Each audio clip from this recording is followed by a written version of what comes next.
The alarm clock reads 6:30 a.m., but outside the Petrov family's wooden house in Oymyakon, Siberia, the world remains locked in the deep blue darkness of polar winter. The thermometer mounted outside their kitchen window shows 62 Celsius, a temperature so extreme that exposed skin would freeze in minutes. Yet inside their traditional Yakut home, the family begins another day with the quiet efficiency born of generations surviving in Earth's coldest inhabited place. Dmitri Petrov, 45, rises first as he has every morning for 20 years. His breath creates small clouds even inside the house, but the large wood-burning stove that dominates their main room radiates steady warmth. This stove, called a burzhuika in Russian, is the heart of their survival system, a massive iron construction that his grandfather built and that has kept 3 generations of Petrovs alive through Siberian winters. The house itself is a masterpiece of Arctic engineering, built from thick larch logs with walls nearly a foot thick. Double-paned windows are sealed with felt and newspaper, while the roof is insulated with layers of birch bark and moss. Every crack and gap has been carefully sealed, creating an envelope that traps precious heat while keeping the deadly cold at bay. Dmitri checks the stove's firebox, adding split larch logs to maintain the fire that has burned continuously since October. The wood, cut and dried during the brief summer months, burns hot and clean, sending warmth through a network of metal pipes that snake through every room. This heating system, refined over centuries by the Yakut people, can maintain comfortable temperatures inside, even when the outside world becomes uninhabitable. His wife Yelena, 42, joins him in the kitchen, her thick felt slippers silent on the wooden floor. Together, they begin the morning ritual that has sustained their family through countless Arctic dawns. Chapter 2. The Art of Staying Warm. Yelena Petrova moves through her morning routine with the practiced grace of someone who has mastered life in extreme cold. Her first task is checking the family's clothing, a complex system of layers that represents centuries of Yakut innovation in Arctic survival. Each family member has multiple sets of specialized garments, from inner layers of soft reindeer fur to outer coats made from specially treated horsehide. The secret is never to let your body lose heat, Yelena explains as she examines her children's school clothes. We dress like onions, many thin layers that trap warm air between them. Her own outfit consists of wool underwear, a reindeer fur vest, a thick wool sweater, and finally a traditional Yakut coat called a sun, a masterpiece of indigenous engineering made from horsehide and lined with fox fur. The children's clothing receives special attention. 12-year-old Sasha and 8-year-old Mila each have sets of clothing specifically designed for different activities. Lighter layers for indoor wear, medium protection for short outdoor tasks, and full Arctic gear for extended time outside. Their boots, called unti, are made from reindeer leg fur with the hair facing inward, providing insulation that can keep feet warm in temperatures that would cause frostbite in minutes. Yelena checks each garment for damage. A small tear or loose seam could mean the difference between warmth and hypothermia. She repairs a small hole in Sasha's mitten using sinew thread and a bone needle, tools that her grandmother taught her to use decades ago. Modern materials are good, she says, but the old ways still work best in our climate. Nadij, the family's clothing represents an investment of months of preparation during the warmer seasons, when reindeer fur is collected, treated, and sewn into garments that will protect them through the long winter. Each piece is irreplaceable, maintained with the care that city dwellers might reserve for precious jewelry. Chapter 3. Breakfast and Family Bonds. The kitchen fills with the aroma of traditional Yakut breakfast as Yelena prepares salamat, a hearty porridge made from flour, butter and cream that provides the high-calorie nutrition needed to maintain body heat in extreme cold. The family's diet during winter is carefully planned to include maximum calories and warming foods, reindeer meat, fish, dairy products, and preserved vegetables from their summer garden. Dmitri brings in fresh milk from their small herd of Yakut cattle, a hardy breed that has adapted to survive Siberian winters in unheated barns. The milk steams in the 60°C air as he carries it from the barn to the house, a journey of less than 50 meters that requires full winter gear. "Our cows are as tough as we are," he says with pride. "They give milk even when the water in their troughs freezes solid." Sasha and Mila emerge from their shared bedroom, already dressed in their indoor layers. The children have learned to dress quickly and efficiently. Exposing skin to the cold air, even inside the house, is uncomfortable and potentially dangerous. They gather around the kitchen table, which sits close to the stove for maximum warmth. The family's breakfast conversation revolves around the day's tasks and the weather forecast. Today's temperature of 62 degrees is cold, even by Oymyakon standards, requiring extra precautions for any outdoor activities. Dmitri checks his phone for weather updates, looking for signs that the temperature might drop even further, or that wind might make conditions more dangerous. "In our culture, family meals are sacred," Yelena explains. "When you live in such harsh conditions, the warmth of family is as important as the warmth of fire." The children listen as their parents discuss the day's plans, learning through observation the countless small decisions that keep a family safe in the Arctic. Chapter 4. School in the Frozen World. At 8 a.m., Sasha and Mila begin their preparation for school, a process that takes nearly 30 minutes and involves multiple layers of specialized clothing. The local school remains open unless temperatures drop below 65 degrees Celsius, a threshold that reflects the Yakut people's remarkable adaptation to extreme cold. Yelena helps each child dress, starting with thermal underwear made from merino wool, followed by a layer of reindeer fur, then wool sweaters, and finally their outer coats. Their feet require special attention: thick wool socks, felt insoles, and the traditional unti boots that can keep feet warm for hours in sub-Arctic conditions. The children's faces receive protection from a special cream made from reindeer fat, which prevents frostbite on exposed skin. Over this, they wear traditional face masks made from soft fur that cover everything except their eyes. Breathing through the mask warms the air before it reaches your lungs, Mila explains, demonstrating wisdom beyond her 8 years. Dmitri starts his truck 30 minutes before departure, allowing the engine to warm up in the extreme cold. The vehicle, a Russian UAZ specially modified for Arctic conditions, has additional insulation, a more powerful battery, and a heating system that can warm the interior quickly. Even so, the short drive to school requires careful attention to prevent the engine from freezing. The school building, like all structures in Oymyakon, is built to withstand extreme cold. Thick walls, multiple airlocks, and powerful heating systems create a warm environment where children can learn and play normally. Teachers are trained in cold weather safety, and emergency procedures exist for situations where the heating system might fail. As the children head to school, they join other young Yakuts who are learning to balance modern education with traditional survival skills, preparing for a future where they might leave their frozen homeland or choose to continue their ancestors' remarkable adaptation to life in Earth's coldest inhabited place. Chapter 5. Traditional Crafts and Survival Skills. While the children attend school, Yelena dedicates her morning to traditional crafts that are essential for family survival. In her workshop, a small heated room attached to the main house, she continues work on a new set of winter mittens, using techniques passed down through generations of Yakut women. The mittens begin with carefully selected reindeer fur, chosen for its density and insulating properties.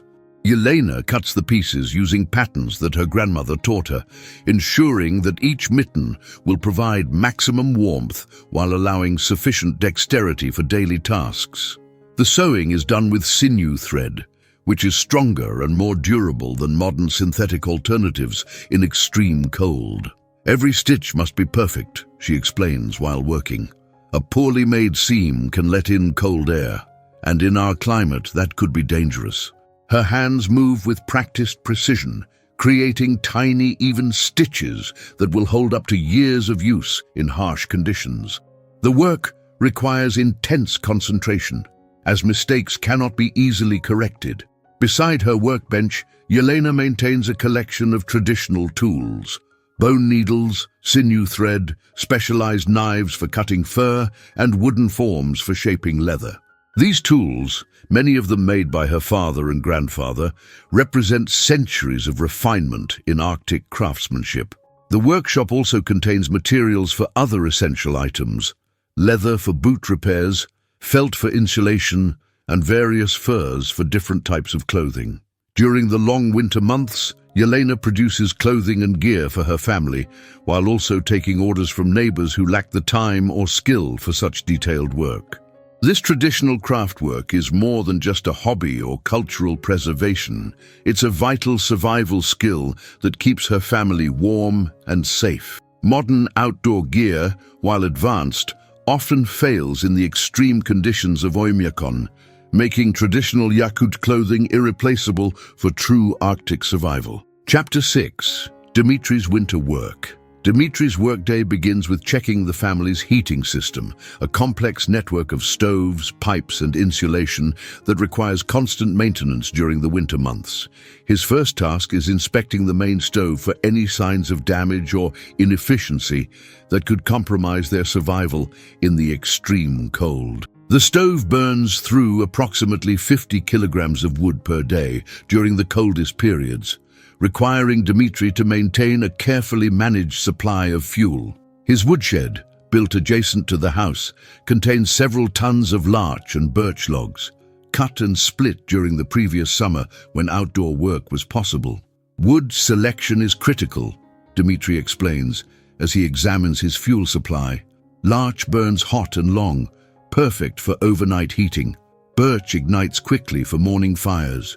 Each type of wood has its purpose in our heating system. The logs are stored in precise order, with the driest and best-burning wood easily accessible during storms, when outdoor time must be minimized. His work also includes maintaining the family's backup heating systems.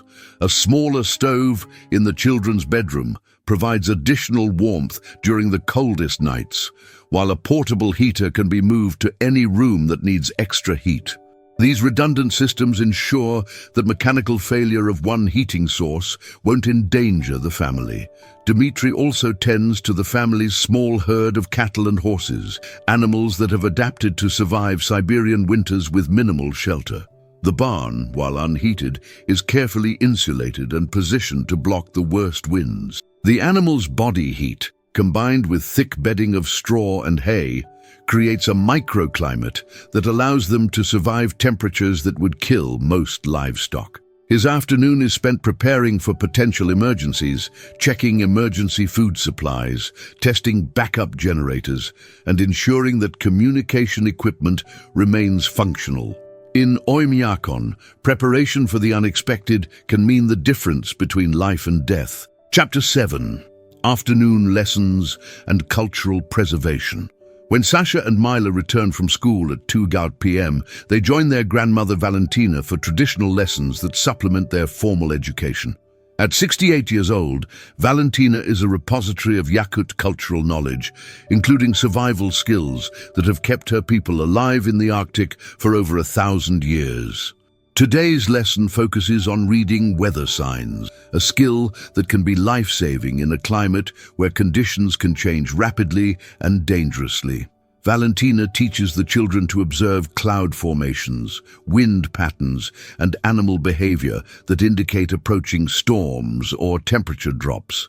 The old people could predict weather 3 days ahead just by watching the sky, Valentina explains, pointing to subtle changes in cloud color and movement. Modern forecasts are good, but nature still tells us things that machines cannot measure.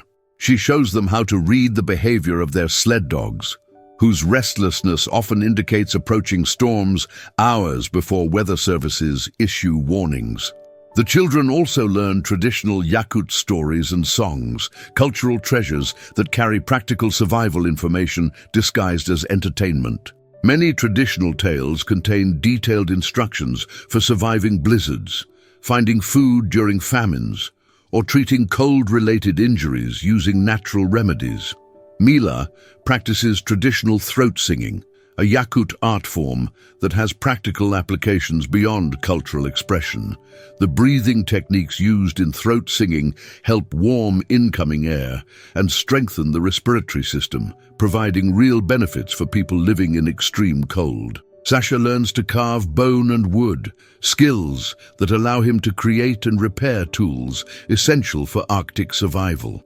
His current project is a traditional ice fishing tool carved from reindeer antler using techniques that his ancestors developed centuries ago.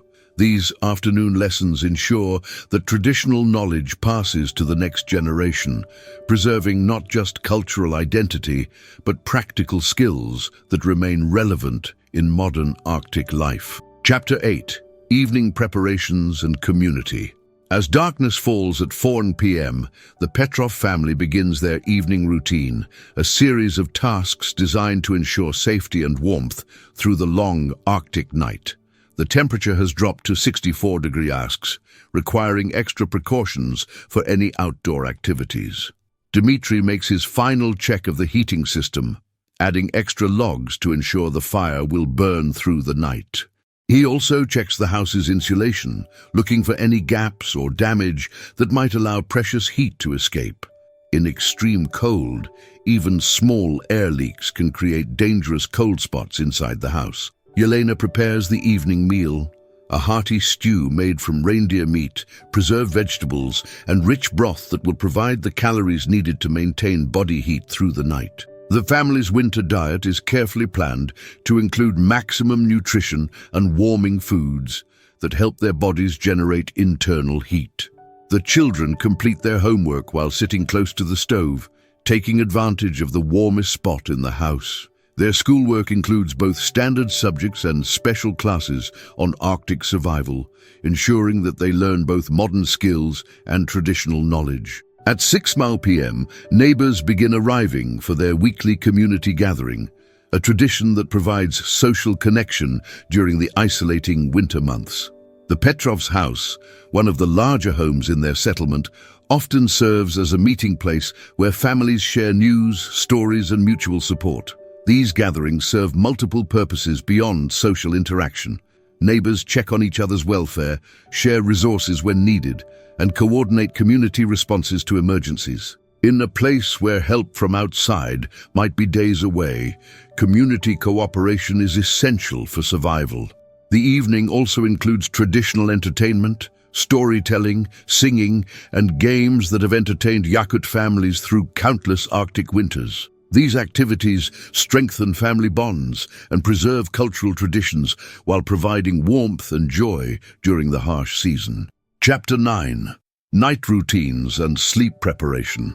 As the evening gathering ends and neighbors return to their homes, the Petrov family begins their nighttime routine, a carefully orchestrated series of tasks designed to ensure safety and warmth through the dangerous Arctic night. Outside, the temperature has dropped to 66 degrees, cold enough to freeze exposed skin in less than a minute. Dmitri performs his final check of the heating system, adding large logs that will burn slowly through the night. He adjusts the stove's air intake to maintain steady heat without burning fuel too quickly. The fire must last until morning, as allowing the house temperature to drop significantly could be life-threatening. The family's sleeping arrangements reflect the realities of Arctic survival. Sakha and Mila share a bedroom that contains a smaller stove, providing additional warmth during the coldest hours before dawn. Their beds are positioned close to the heat source, but far enough away to prevent fire hazards. Each family member has specialized sleepwear designed for extreme cold: wool, underwear, thick socks, and sleeping caps that prevent heat loss through the head. Their beds contain multiple layers of reindeer fur blankets and down comforters that create warm microclimates even if room temperatures drop. Yelena prepares hot water bottles using traditional methods, heated stones wrapped in cloth that will provide warmth for hours. These are placed in the children's beds to ensure they stay warm during the coldest part of the night. typically between 3 and 6 a.m. when outside temperatures reach their lowest point. The family's evening prayers include gratitude for warmth, safety, and the survival skills passed down through generations.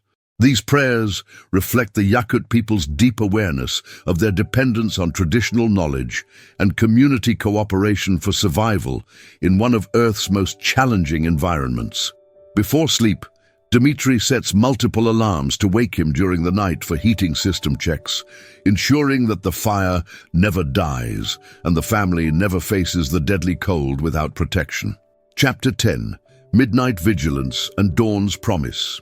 At 2 a.m., Dmitri wakes to check the heating system, a routine he has followed every winter night for 20 years. Outside, the temperature has reached 68 degrees, approaching the extreme threshold where even the hardy Yakut people limit outdoor activities. The house remains warm, but maintaining that warmth requires constant vigilance.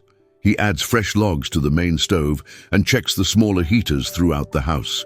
The children's room maintains a comfortable temperature, and their steady breathing indicates they are sleeping peacefully, despite the deadly cold just beyond their walls. This midnight check is crucial.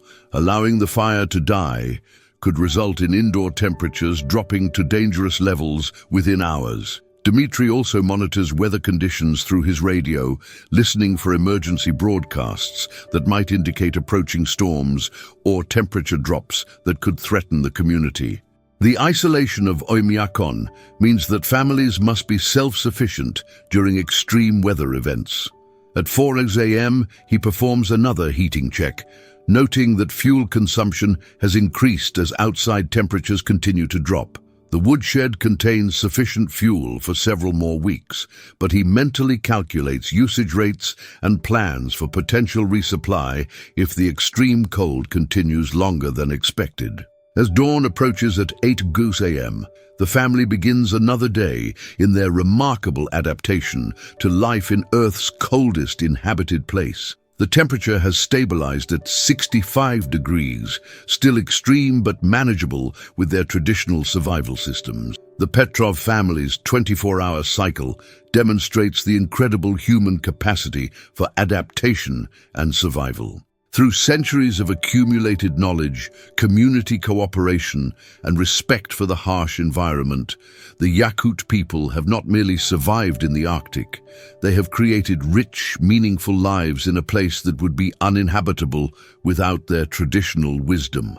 Their story represents the triumph of human ingenuity over extreme adversity, showing how traditional knowledge and modern adaptations can work together to sustain life in Earth's most challenging environments.